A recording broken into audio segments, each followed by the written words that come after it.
सोचिए, एक तरफ कानून है, पुलिस है और अदालत है, लेकिन जब कानून अपराधियों के सामने बेबस नजर आने लगे, तो क्या एक ईमानदार इंसान खुद ही कानून अपने हाथ में ले सकता है?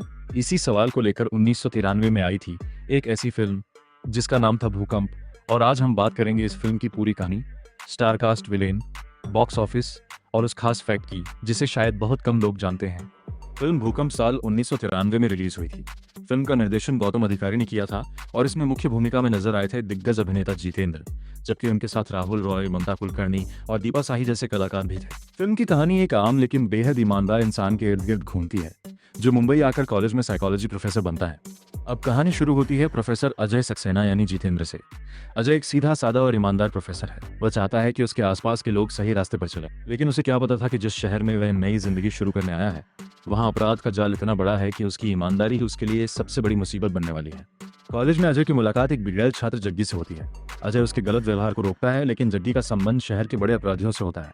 धीरे धीरे अजय को पता चलता है कि जग्गी कोई छोटा मोटा बदमाश नहीं, बल्कि एक बड़े ड्रग सिंडिकेट से जुड़ा हुआ है। और अब कहानी में एंट्री होती है फिल्म के सबसे खतरनाक किरदार की, दया पाटिल, जिसे निभाया था मोहन जोशी ने।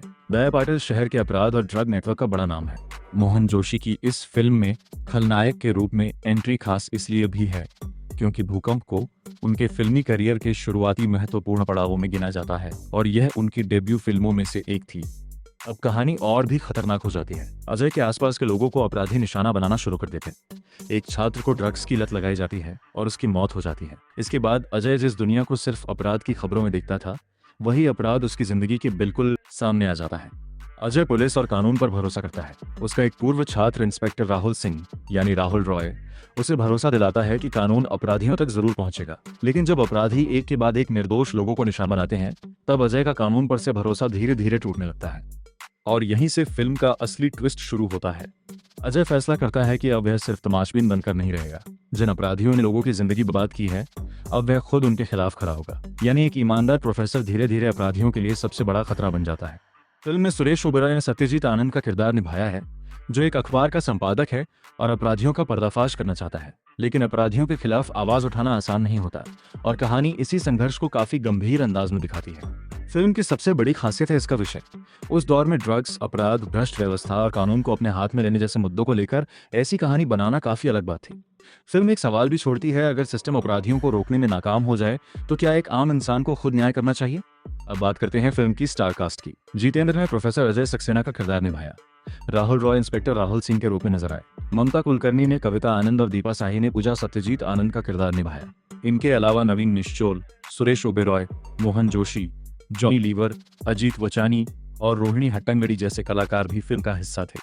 और अगर विलेन की बात करें तो मोहन जोशी का दया पाटिल फिल्म की सबसे यादगार चीजों में से एक है। उनकी स्क्रीन प्रेजेंस और खतरनाक अंदाज ने किरदार काफी प्रभावशाली बनाया। यही वजह है कि आज भी भूकंप की चर्चा होती है तो मोहन जोशी का विलेन किरदार जरूर याद किया जाता है।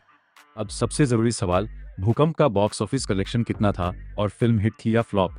यहाँ एक जरूरी बात बताना सही होगा। उपलब्ध प्रमुख बॉक्स ऑफिस डेटाबेस में इस फिल्म का budget, total net gross, India gross और वर्ल्ड वाइड कलेक्शन उपलब्ध नहीं है। बॉलीवुड हंगामा भी इस फिल्म के लिए कोई बॉक्स ऑफिस फिगर नहीं देता, जबकि बॉक्स ऑफिस इंडिया में भी कलेक्शन और बजट के आंकड़े खाली हैं। इसलिए इस फिल्म की एग्जैक्ट कमाई बताना संभव नहीं है। यानी अगर इंटरनेट पर आपको भूकंप की करोड़ों की कमाई या कोई पक्का हिट बाय फ्लॉप आंकड़ा दिखाई दे, तो उसे बिना भरोसेमंद स्रोत के सच मानना सही नहीं होगा। फिल्म का एक और दिलचस्प फैक्ट यह है कि इसका संगीत जतिन लख ने दिया था और कहानी अपराध तथा अंतर्राष्ट्रीय ड्रग सिंडिकेट की पृष्ठभूमि पर आधारित थी। फिल्म की कहानी में अपराधियों द्वारा एक्सटॉर्शन और कॉन्ट्रैक्ट किलिंग जैसे अपराधों का नेटवर्क भी दिखाया गया है। और सबसे बड़ा फैक्ट, भूकंप को अक्सर मोहन जोशी के शुरुआती यादगार विलेन रोल के लिए याद किया जाता है।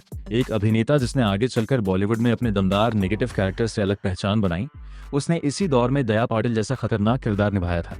तो कुल मिलाकर भूकंप एक 993 सिर्फ एक सामान्य एक्शन फिल्म नहीं थी। इसमें क्राइम, ड्रग्स, रिवेंज, लॉ और जस्टिस जैसे मुद्दों को एक साथ जोड़ा गया था। जितेंद्र का गंभीर किरदार, राहुल रॉय की पुलिस वाली भूमिका और सबसे बढ़कर मोहन जोशी का खतरनाक दया पाटिल, ये फिल्म को 90s के क्राइम एक्शन सिनेमा की एक दिलचस्प फिल्म बनाते हैं।